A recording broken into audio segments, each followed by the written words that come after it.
Bonjour Hélène. Bonjour Natacha. Vous avez lu la presse française pour nous et ce matin à la une, cet entretien d'Emmanuel Macron dans le journal La Croix.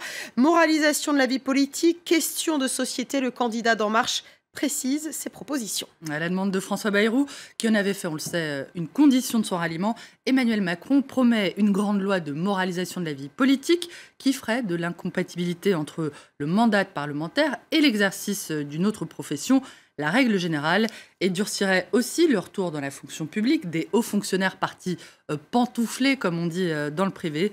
Interrogé sur les manquements à la probité dont il est lui-même soupçonné, et notamment le fait de n'avoir déclaré qu'un patrimoine financier de 200 000 euros, alors qu'il a gagné beaucoup d'argent chez la banque Rothschild, le candidat invoque le poids des impôts et les travaux engagés dans la maison familiale de son épouse.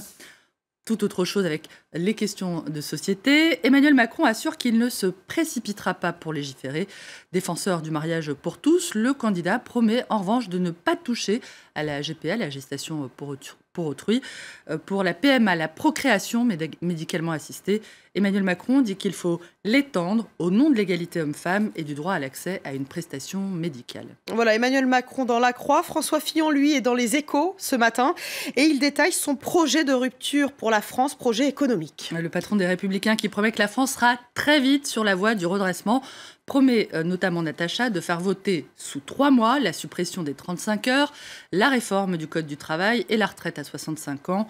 Moi, dit-il, je propose un choc puissant pour le plein emploi, l'amélioration du pouvoir d'achat et la sécurité. Tout cela nécessite un effort qui n'est pas considérable. Il consiste à revenir à la situation d'avant les délires socialistes, je le cite. Interrogé lui aussi sur d'éventuels manquements à la probité, François Fillon dit ne pas se faire beaucoup d'illusions sur le fait qu'il sera mis en examen ce mercredi lors de sa convocation par les juges dans l'affaire du Penelope Gate. Quant à celle des costumes offerts par un généreux mécène, révélé hier par le JDD, le candidat rétorque « Un ami m'a offert des costumes en février, et alors ? J'observe que ma vie privée fait l'objet d'enquêtes en tous sens et que ce traitement m'est réservé. » Et d'après le Figaro, François Fillon a choisi de camper sur son projet sans l'édulcorer. Le journal annonce qu'il doit présenter l'intégralité de ce projet aujourd'hui même lors d'une conférence de presse en mettant en valeur ces 3 piliers, libérer le travail, protéger les Français et réconcilier les Français avec eux-mêmes. François Fillon tente, on l'entend, une nouvelle fois de se relancer, mais les difficultés s'accumulent d'après The Huffington Post qui parle d'une campagne sous assistance respiratoire. Outre le poids des sarkozystes envers lesquels l'ex-premier ministre a dû multiplier les concessions, le site évoque la gestion difficile d'un électorat radicalisé par 2 mois de campagne anti-presse et anti-juge. Et puis, il y a le doute qui aurait gagné les cadres du parti républicain, des Républicains. On va dans le décor, la victoire serait un miracle, aurait confié aux Parisiens une figure du parti qui dit redouter 10 ans de traversée du désert. Alors, qu'en est-il des autres candidats, Hélène? Marine Le Pen, elle était en meeting à Châteauroux, dans le centre de la France, ce week-end. Benoît Hamon, lui, est aux Antilles. Oui, toujours aux Antilles. Il est en Martinique aujourd'hui. D'après les Échos, la patronne du Front National poursuit son opération dans ce qu'on appelle la France périphérique, cette France des petites et des moyennes villes, loin des grandes agglomérations, que le FN présente comme abandonnée par les pouvoirs publics, sacrifiée à la mondialisation. C'est là d'ailleurs que le parti obtient ses meilleurs scores. En visite hier en Guadeloupe, Benoît Hamon aurait, quant à lui, et pour la première fois, délivré un satisfecit franc et massif à François Hollande, d'après le Parisien.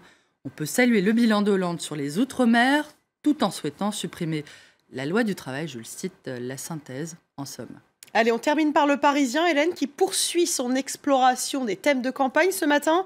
La question de la légalisation ou non du cannabis. La France est le plus gros consommateur européen et le trafic, on le sait, prospère. Un double constat qui a amené les candidats à la présidentielle à prendre position pour ou contre la légalisation du cannabis. Pour Benoît Hamon et Jean-Luc Mélenchon, contre Emmanuel Macron, François Fillon et Marine Le Pen, qui partage d'ailleurs sur ce point l'analyse d'Odile, 73 ans, habitante de la banlieue parisienne, interrogée elle aussi par le journal. Légaliser, sûrement pas, les jeunes s'en donneraient à cœur joie.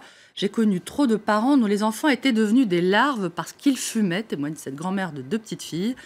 D'autant que pour planer, Natacha, on le sait, il suffit parfois de regarder le ciel, lever un peu la tête. Saviez-vous que la Voie lactée, cette galaxie remplie d'étoiles qui ressemblent à des diamants, et dans laquelle nous habitons donc, file à une vitesse vertigineuse, près de 2,3 millions de kilomètres par heure, selon l'Obs. Et vers où courons-nous, me demanderez-vous? Probablement vers un point de l'univers baptisé le Grand Attracteur, derrière lequel se trouverait un super amas d'autres galaxies situées à 600 millions d'années-lumière. Ça fait frémir tous ces chiffres. Merci beaucoup Hélène Frade pour cette revue de presse française que vous pouvez bien sûr retrouver sur notre site et sur la page Facebook de la revue de presse.